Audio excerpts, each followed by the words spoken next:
Son las 7:26 minutos. Les hemos estado hablando de un estudio de la Universidad Nacional que evidencia la importancia de la buena ventilación en las aulas para evitar el contagio. Tatiana Gordillo está con los investigadores que están midiendo el aire ya con ventilación. ¿Cómo es eso, Tatiana? Juan Diego y televidentes, hace unos minutos medimos la ventilación, pues cuando estaba con las ventanas cerradas, la puerta cerrada, y lo que indicaba este aparatico que mide exactamente el dióxido de carbono que exhalamos y que estamos volviendo a respirar dentro de un espacio cerrado. El aparato nos arrojaba alrededor de 1.300 partes por millón. ¿Esto qué quiere decir? Que estamos respirando casi 3 veces el aire que exhalamos. Pero ahora vamos a hacer el ejercicio con las ventanas abiertas. Hace unos minutos abrimos unas ventanas, vamos a abrir por acá las otras para ver qué pasa con esos aparatos. Y les quiero mostrar, por ejemplo, este que está más cerca a la ventana que ya habíamos abierto hace unos minutos. 622 partes por millón. Profesor, ¿eso qué quiere decir? ¿En qué cambió el aire en este espacio cerrado en el que estamos? Muy bien, la concentración de dióxido de carbono se redujo a menos de la mitad de lo que teníamos anteriormente. Entonces, el riesgo de contagio ligado a esa concentración se redujo en 3 veces. O sea, ahora tenemos solo 1/3 del riesgo de contagio que teníamos hace algunos minutos. Cuando no había ventilación. Cuando no había ventilación. Van a ver, televidentes, una gráfica en sus pantallas donde se ve cuáles son las recomendaciones. Por ejemplo, para un espacio cerrado, en momentos donde no hay pandemia, es de 1.000 partes por millón. Correcto. Pero ya en espacios cerrados, en un momento de COVID-19 de pandemia, debe ser por debajo de 700 partes por millón. ¿Por qué, profesor? Así es. Ese número al que se ha llegado después de un análisis de riesgos de contagio de COVID es el recomendado por diferentes expertos a nivel internacional para reducir el riesgo y considerar un lugar cerrado como seguro. Porque en menos de 700 estaríamos respirando menos del 1% del aire que exhalamos. Exactamente. Entonces el riesgo no es absolutamente cero, pero sí se reduce muchísimo. Y por supuesto hay que mantener las otras medidas. El distanciamiento es muy importante porque cuando las personas están muy cerca unas de otras, pues entonces la concentración de las partículas exhaladas es mucho mayor. Es mucho mayor. Bueno, Mauricio, que es también investigador de este estudio, nos va a contar cuáles son las características de una buena ventilación, Mauricio, porque ustedes mismos lo dicen, no solamente abrir una ventana.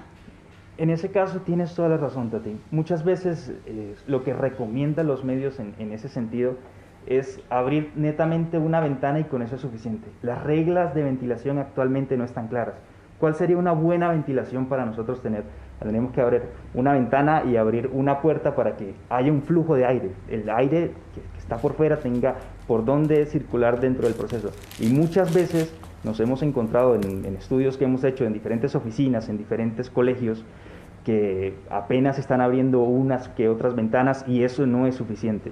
Entonces, lo mejor sería abrirlas todas, incluidas las puertas. Lo mejor sería abrirlas todas, abrir puertas y lo más posible. Entonces, en ese sentido, muchas veces también en esas oficinas, en esos colegios donde hemos realizado las investigaciones, muchas veces no es suficiente y la probabilidad de contagio sigue siendo alta. Sigue siendo alta. En sitios donde no hay ventanas, ¿qué hacemos? Porque también hay aparatos que nos podrían ayudar a purificar ese aire, ¿no? En sitios donde no hay ventana también está la posibilidad de usar diferentes tipos de purificadores como los que nos puede explicar el profesor Néstor. Ese lo tenemos acá precisamente para mostrarle a los televidentes. Profesor, ¿qué hace ese aparato en un sitio donde no hay ventanas? Sí, esto es un purificador de aire que se basa en un filtro de alta eficiencia.